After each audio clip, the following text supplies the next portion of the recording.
নমস্কাৰ বন্ধুসকল, আজিৰ সাজত থাকিব কোমোৰা।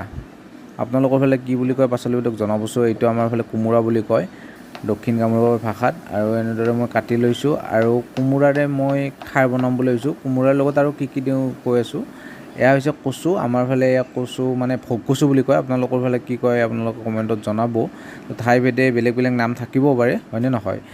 আৰু মই খাৰ বনাম আজি, মাছৰ মাথাৰে খাৰ বনাম। অসমীয়া বুলি ক'লেতো আৰু খাৰৰ কথা ক'বই নালাগে, হয়নে নহয়। প্ৰতিজন মানুহে চিনি পায় যে কি খাৰ কি বস্তু। চ' মাছটো ফ্ৰাই কৰি লৈছোঁ এনেদৰে মই, অৰ্থাৎ ভাজি লৈছোঁ। আৰু তাৰপিছত এইখিনি মই খাৰখিনি বহাই দিলোঁ, কচু আৰু এনেদৰে কোমোৰাৰ খাৰ এনেদৰে বহাই দিছোঁ। দি আপোনালোকক অলপ অলপ মই যিখিনি ক্লিপ পাৰোঁ এনেকৈ দেখুৱাইছোঁ। চ' সচৰাচৰ ইয়াত খাৰ দিব লাগে আৰু বাকী আপোনালোকে নিমখ, হালধি, এই মাই মছলা যি দিব লাগে আপোনালোকে জানেই, এইখিনি। আৰু তাৰপিছত মই বেঙেনাটো আজি মই বেলেগ ষ্টাইলত অলপ বনাম বুলি ভাবিলোঁ।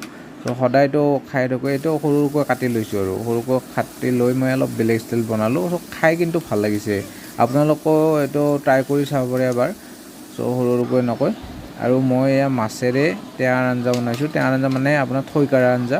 ত' গৰমৰ দিনত এনেদৰে খাব লাগে। থৈকাৰা আঞ্জা বহুত ভাল স্বাস্থ্যৰ বাবে, বডিটো ঠাণ্ডা কৰি ৰাখে। আৰু আপোনালোকে ইয়াত মাছৰ পেটু খাই পাইছেনে? মাছৰ পেটু মই এনেদৰে ভাত দুটামান দি ভাজি লৈছোঁ, মাছৰ পেটু ভাত ভাজি।